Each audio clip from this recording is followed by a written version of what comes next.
चुका है, ठीक है। इसमें 4 तक बना चुके हैं, ठीक है, बना है ना। अब बनाना कितना है, क्वेश्चन नंबर 5, ठीक है, बनाते हैं। क्वेश्चन नंबर 5 में क्या कर रहा है, देखो, जांच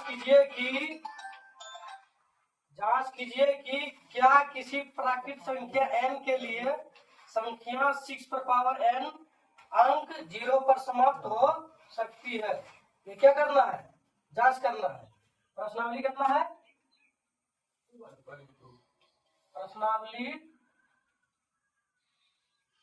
1.2 का, ठीक है। क्वेश्चन नंबर 5, क्वेश्चन नंबर कितना है, 5। अब 5 क्वेश्चन में कह रहा है, देखो, जांच कीजिए कि क्या किसी प्राकृत संख्या n के लिए संख्या 6 पर पावर n अंक 0 पर समाप्त हो सकती है, ठीक है। यह देखो, इसको सॉल्व करते हैं, हल लिखेंगे, ठीक है। देखो, यदि हम जानते हैं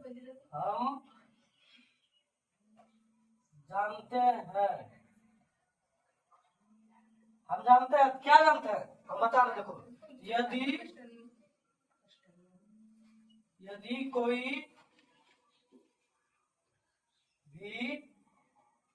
कोई भी प्राकृत संख्या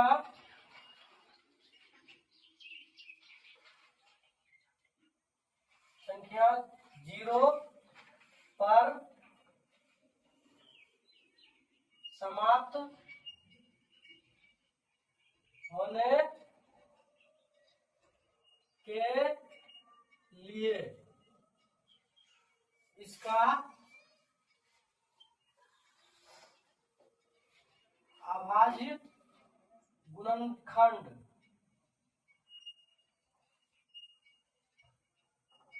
कोई एक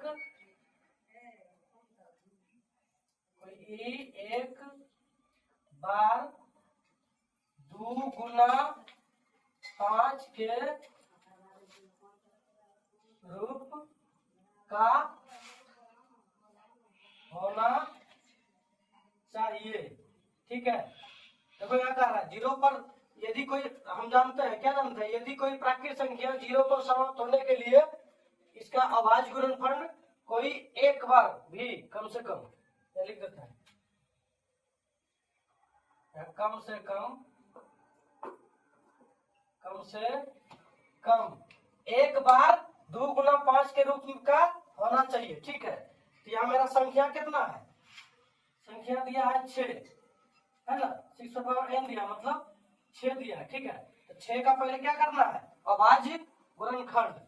क्योंकि 6 का जब अभाज्य गुणनखंड करेंगे ना, तो 2 गुना 3 के रूप का आएगा ना। लेकिन क्या ये 2 गुना 5 के रूप का है, नहीं है ना, 2 गुना 3 के रूप का है। 0 पर समाप्त होने के लिए हमको चाहिए 2 गुना 5 अभाज्य गुणनखंड, जो कि यहाँ 6 का आया है 2 गुना 3 का, इसलिए लिखेंगे। इसलिए यहाँ 6 की संख्या 6 का अभाज्य गुणनखंड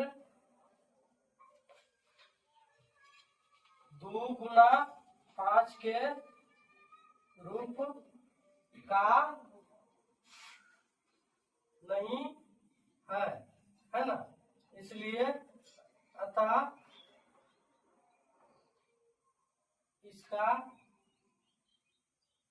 यह संख्या कभी भी 0 पर समाप्त नहीं होगी, समझा।